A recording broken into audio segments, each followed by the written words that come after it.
Mesdames et messieurs, amis internautes yu Monde à Dakar dal leen ak jàmm ci seen émission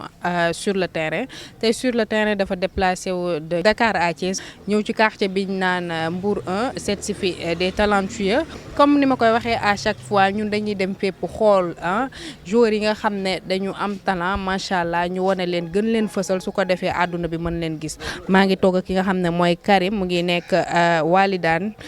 bu Thiès nekk défenseur central mais également nekk capitaine aussi maa ngi toog ak Bathie nekk Africa Promo nekk axe central waaye damay njëkkee ci Karim bàyyi ko mu nuyu le monde à Dakar nuyu waa Sénégal. maa ngi nuyu ñëpp maa ngi nuyu ñëpp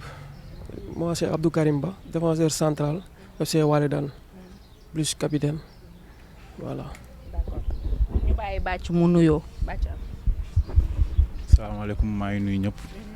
moi c'est El Samba Ndiaye ñu may wax Bathie défenseur central Africa Promo. dama leen di jël question bi rek boole leen ko yéen ñaar bëggoon nañu Bathie ci yow Karim ci yow laa njëkkee nga wax ma un peu nga defal ma un petit résumé ci sa carrière football fan nga jaar ak tey ba nekk fi nga xam ne moo di Walidane bu Thiès. bon man maa ngi débuté sama carrière CNEPS de Thiès fa laa defee petite catégorie yëpp Benjamin pipi Benjamin minime après moo dem par la suite Africa Promo comme fii Bathie na quoi. Voilà, joué cadet étant surclassé senior après ma jógee fa dem Walidane ma demee Walidane ma def fa 2 ans après ma dem Dakar Port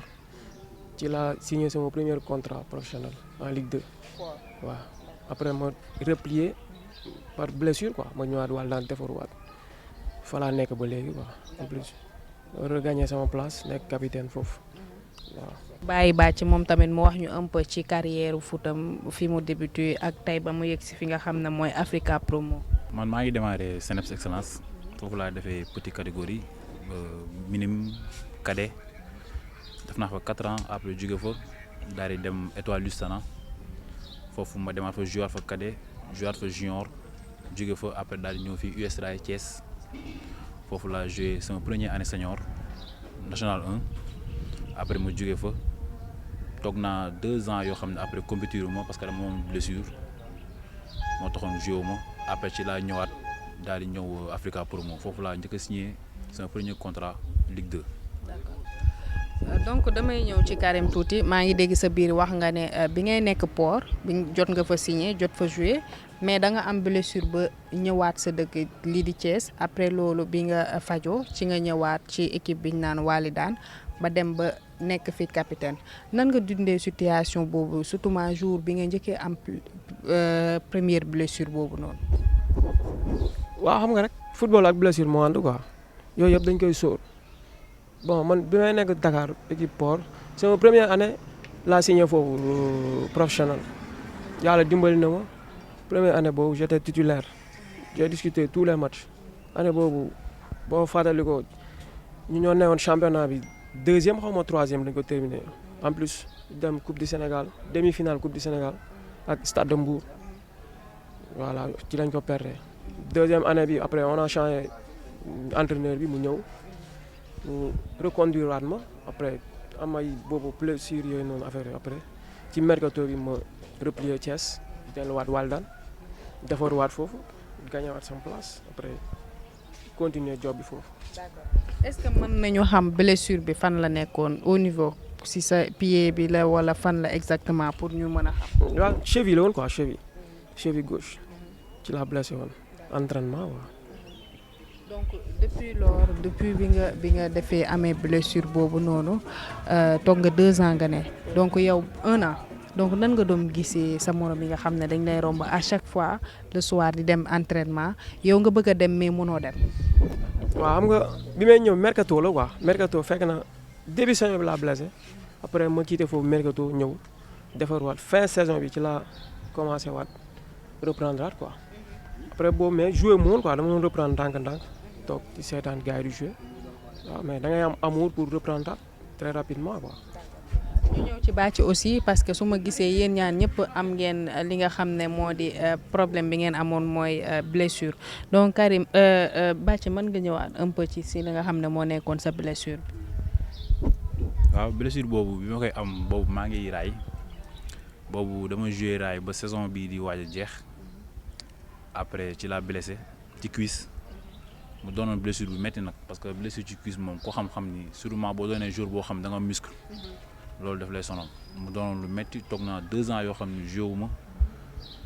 premier 1 an yi njëkk yi daw ma defuma dara dama toogoon def di xoole parce que muscle moo doon loo xam ne mënoo koo forcer mënoo ciy def dara da ngay toog naan say garab di déglu le médecin bi wax métti woon na si man trop nag parce que da nga doon toog di gis sa xarit yi di dem entraînement sa morom yi di dem di jouer ji nawetaan ñëw romb la ñuy jouer seetaan rek nga ci am da doon métti trop des fois dama doon toog ci ruqum am lu ma métti trop mais damay xam ni bon dogalu yàlla la football moo demee noonu loolu moo taxoon après ma toog muñ toog di faju par la suite après ci laa commencé di ñëw def rééducation di commencé di ñëw par nànk-nànk commencement bi nag métti woon na si man trop parce que jëloon naa poids nekkoon na sama xel pour ma waroon dóor bal sax problème la mais li ñu naan moom jour moom il faut nga fort mentalement. d'accord léegi ci côté boobu laay ñëwee parce que nee nga yoroon nga poids boo xamante ne mënu la permettre nga jouer wala nga def yenn activités yi ci période boobu noonu nga amoon blessure ci li nga xam ne mooy cuisse kan moo la doon assister koo xamante ne il était toujours là wala elle toujours là avec toi di la épauler ci li nga xam ne daloon na la. boobu mun naa wax ni sama yaay mu ngi doon épauler je bari sax parce que moom moo ci doon rey boppam chaque jour na ma demal fii demal hôpital principal demal hôpital bi fu ne sonn na ci trop vraiment. d'accord léegi ñu ñëwaat ci Karim gis nañ ne joué ngeen fi yéen ak ki nga xam ne mooy Ñaari Tali ngeen dóor leen 1-0 nan nga dundee situation boobu noonu ak Ñaari Tali nekk na équipe bu mag pour ñu wax ko équipe bu mag la am na ay joueurs yoo xamante ne ay professionnels ñoo fa nekk donc jour bi ngeen dóoree Ñaari Tali gañe ko lan nga yëg sa yaram. waaw bon xam nga championnat la quoi Ñaari Tali daje nañu aller daje retour aller bi su ma juumalee dañ ko fekk moom moo ñu recevoir ñu nul ak ñoom 0-0 match bu metti bon retour bi y avait pas trop de pression quoi parce que pression bi ci ñun la nekkoon quoi pas ñoom parce que ñun dañ doon aspirer pour yéeg quoi Ligue 1 mais bi ñuy joué ak Ñaari Tali c'était Stade Lat Dior quoi waaw ñun bu ñu ko gagné woon ñu gagné Stade de Mbour ñun ñooy yéeg waaw au cours du match ñun ñoo mëne woon 1-0 ñu mëne Stade de Mbour ñu amoon confiance quoi mais par la suite bi ñu temps ñoo dégg ni Stade de Mbour remonté na du 2-1 après ñun amul woon pression quoi on jouait aisément après ñoo mujj gagné 1-0 quoi. ñu ñëw ci yow Bathie gis nañ ne yéen tamit jot ngeen fi joué ak Gazelle bu Kédougou ngeen am match nul nan nga dundee situation boobu bi ngeen di dem da ngeen yaakaarloo ne yéenay gagné wala yéen a ngi def seen xel ne loo leen am jël. bu ñuy dem match boobu noonu man boobu dew ma woon boobu man maa ngi woon fii parce que dama blessé cheville mais xam naa ni bi ñuy dem moom métti woon na trop parce que ku xam Kédougou xam ne Kédougou dafa sori en plus nga war a dem jëli 3 points parce que ins boobu mi ngi ñu fekk ci suuf ñu ngi jël 9e nekk presque avant ndaare te national ku xam-xam ne dafa métti te ñu ngi sant Gazelle nga xam ne moo nekkoon suñu kaw juste te match boobu match bu métti la woon mais sant yàlla génn nañ ci dem nañ fa am 1 point parce que dëkk jàmbur moom c'est pas obligé nga dem fa pour am fa 3 points comme am nañ fa 1 point sant yàlla. d'accord ñu ñëwaat ci yow Karim gis nañ seen match bi contre Thiès FC lépp ci benn dëkk bi la lépp Thiès la donc polémique bi amoon na entre yéen ak ñoom nan nga dundee situation boobu nga juddoo Thiès yaroo Thiès màggee Thiès nekk doomu Thiès nga dem bay joué waat ci biir Thiès ak contre équipe bi nga xam ne fi nga nekk fi nga dëkk la ñu nekk nan nga dundee situation. waaw bon match boobu moom dafa jiitu suñu ñëw ci équipe bi quoi parce que Thiès FC Walidane derby la mës a nekk waaw ñun bi ñuy nekk national moom muy nekk national dañ doon am ay confrontation yu métti match aller retour kenn daanul man bi may joué Walidane def naa fa plus de 7 saisons joué naa ko Thiès FC mosuma gagné def naa man maa ko gagné benn yoon mais ren li mu demee xam nga rek war a yéeg toll ci benn position boo xam ni ñoom maintien nañ ñun ñu doon aspirer pour yéeg léegi match boobu c'était difficile quoi ñun dañoo ñëwoon boo seetaanee match bi yëpp ñun ñoo ko joué quoi ñoo joué match bi yëpp mais yàlla dogalul ñu gagné dernière minute la ñu dugal coup franc xam nga match bi jeex. bi ñu leen dugalee loolu di coup franc bi lan nga yëg sa yaram parce que tamit neexut nga dëkk ci même dëkk bi ngay joué tamit équipe bi nga xam ne ci même dëkk bi la nekk donc far day am fii ñii dañuy far fii ñii dañuy far fee say xarit nan nga dundee ak ñoom situation ba ak sa waa kër ak say am di jàmm. waaw mais match boobu moom déception lañ ci jëlee quoi surtout bi duggee moom déception lañ ci jëlee parce que comme li ma la wax rek ASC Thiès Walidane jongante ci biir mbokk la quoi parce que coach bi yor ASC Thiès nii moom moo ñu yoroon Walidane man moo ma jox chance may jouer Walidane jox ma confiance may jouer Walidane ay 2-3 ans mooy yor foofu après mu dem foofu xam nga rek coach yi comme ni ñuy demee noonu voilà moom nag match boobu nag da ko jaraloon lu nekk comme ni mu ñu jaralee lu nekk quoi bëggoon ñu gagné ko ñun tam dañoo bëggoon a gagné mais mënoon naa demee neneen quoi parce que suñ ko gagné woon rek c'était fini quoi ñun dañuy yëg voilà. mais est-ce que ci li nga xam ne moom mooy situation boobu noonu que benn dëkk plusieurs équipes nekk ci loolu tamit du nekk benn inconvénient bi nga xam ne dina ko causer ci dëkk bi parce que buñ ne Thiès donc Thiès ak fi mu toll nii ci football defe naa ne Thiès waroon na mën a nekk ci kaw am benn équipe boo xamante ne moom mooy représenter Thiès parce que tey genre yooyu noonu rek mooy andi polémique comme ni ma la ko waxee tout à l'heure li ma la doon laaj FC Thiès nga nekk yow mi nga xam ne yaa ngi nekk aussi ci Walidane nekk encore une fois ci biir Thiès donc defe naa ne loolu war nañ ci bàyyi xel bu baax a baax donc dañuy ñëw ci Bathie rek laaj ko yow Bathie nan ngay allier championnat ak nawetaan. waaw ku ne xam ni championnat doon na loo xam ni dafa nekk. loo xam ne dafa métti na trop parce que fii ñun sax mën naa ne suñu championnat matul parce que fii c'est très rare nga gis fi jour bu jouer championnat ba matal ko sëkk parce que boo demee réewu tubaab bi Europe seen championnat équipe bi dañuy jouer des fois bàyyi 40 matchs 46 matchs fii ñun 11 matchs aller ngay jouer 11 matchs retour muy 22 matchs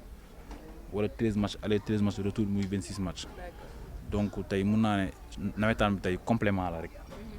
da ngay jouer championnat après pare dem jouer nawetaan pour mun a yeggali sa compétition mais man jàpp naa ne loolu mun la yàqal dara ci sa football. léegi nan nga gisee lii di championnat bi ak Ligue 1 bi situation yooyu nan nga koy dundee à chaque fois parce que neexul nga nekk joueur boo xamante ne da ngay compétir fii boo paree delluwaat ci lee est-ce que di nga am temps wu repos temps wu récupération temps wu tamit entraînement.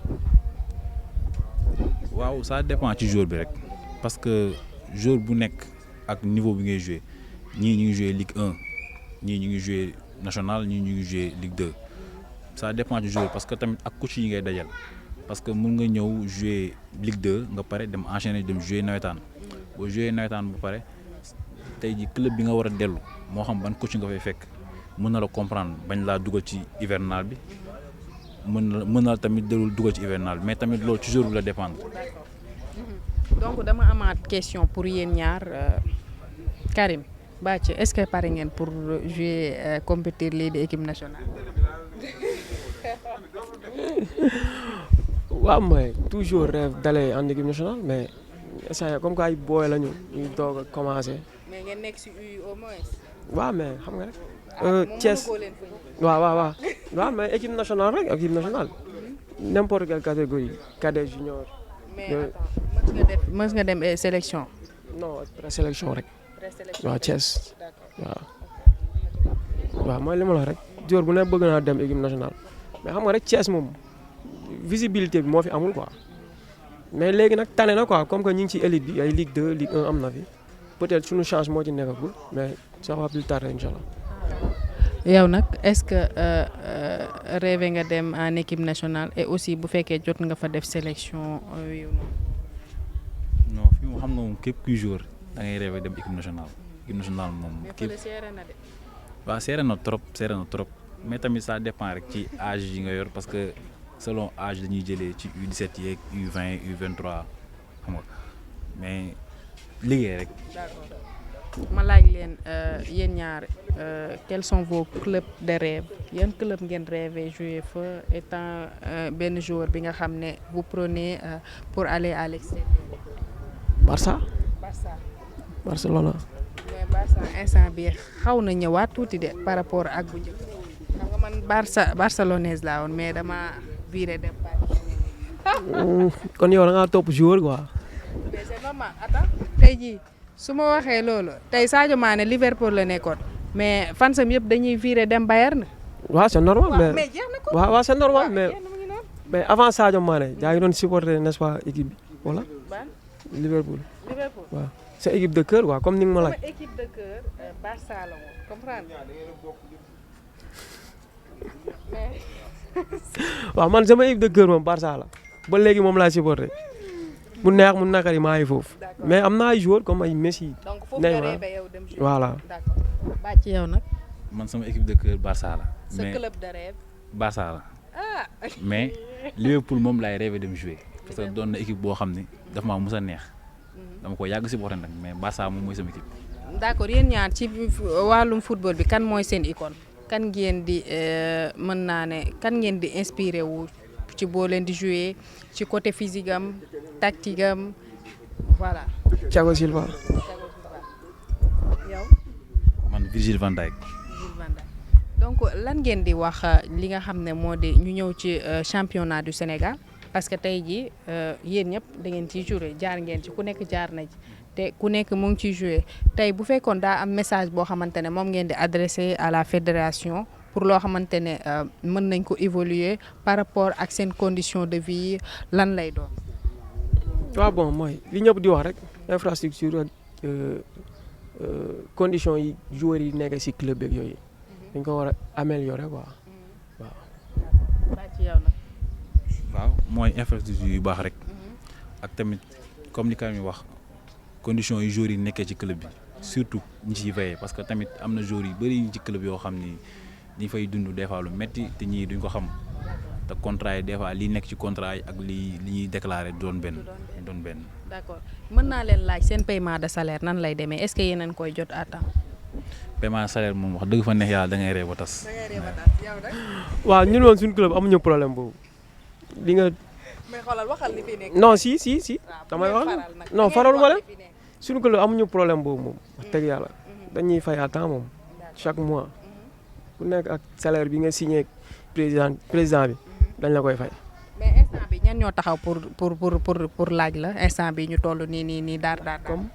équipe bu war a dem. waaw bëri na ay 3 équipes yooyu waaw. kan ak kan. non je préfère garder. da nga koy garder mais tegal leen lu seer de nag wax naa yow nag. am na équipe yu taxaw moom vraiment am na équipe yu taxaw. donc xam naa dama leen di bàyyi ngeen joxe seen mot de la fin avant ñuy tëj li nga xam ne mooy émission. waaw di la remercier quoi parce que c'est pas évident nga jógee Dakar ba Thiès. ñëw mais attends balaa ngay remercier yéen ñaar bés boo leen fi signé nekk fi des pro bu ma leen laaj nag interview ngeen naa ma non attends woowal coach bi woowal sama manager non dañ koy wax mu leer fii VAR moo fi nekk dama jël dossier yëpp teg ko di xaar VAR mu ñëw. non yow dañuy yor sa contact dañuy déggoo incha allah dañuy déggoo waaw bon di la remercier quoi di la remercier ci déplacement bi quoi parce que am na solo quoi interview bi waaw parce que Thiès peut-être am na ko mais gisuma quoi di wër di ñëw di interview joueur yeeg yooyu parce que dañuy may dara quoi c'est quelque chose waaw. waaw di leen remercier ci déplacement bi ngeen def ñëw ba fii parce que c'est pas évident tamit parce que yaakaar naa ni man moom bi ma dalee jouer ba léegi maa ngi doog a def interview nii. mais attends xam nga léegi li moo nekk problème bi parce que tey jii ñun ñoo leen war a valoriser war leen woon dëkk bi su ko defee nit ñu xam leen mën leen jëndale mais moment bi ñu toll defe naa ne site yeeg télé yëpp war nañ def loolu ñun nag le monde à Dakar moom fu ñu xam ne joueur nekk na fa rek jàpp leen ne dañ fay dem muy nga jouer nawetaan wala nga nekk championnat wala amoo club sa ñun dañ lay jël pour wane la valoriser la bu ko defee nit ñi dinañ leen gis mën leen bàyyi xel bu baax donc Khalifa xanaa ñu jéem a tëj émission bi rek yemale ko fi ci kanam ñu jéem a doxantu stade xool lan lañ fay jëlee donc lii lañ leen andi loon ci sur le terrain ñoo xool fi talentueux yi nga xam ne ñu ngi fii di évoluer ci milieu football bi donc Khalifa kontaan naa ci yow di jaajëfal toute l'équipe du Monde à Dakar maa ngi leen di jaajëfal bu baax su ma limee rek damay juum di nuyu waa Thiès di nuyu waa Mbour 1 ñi nga xam ne ñoo ñu dalal fii yaatal ñu macha allah amuñu seen fay ñu ngi leen di jaajëfal bu baax a baax.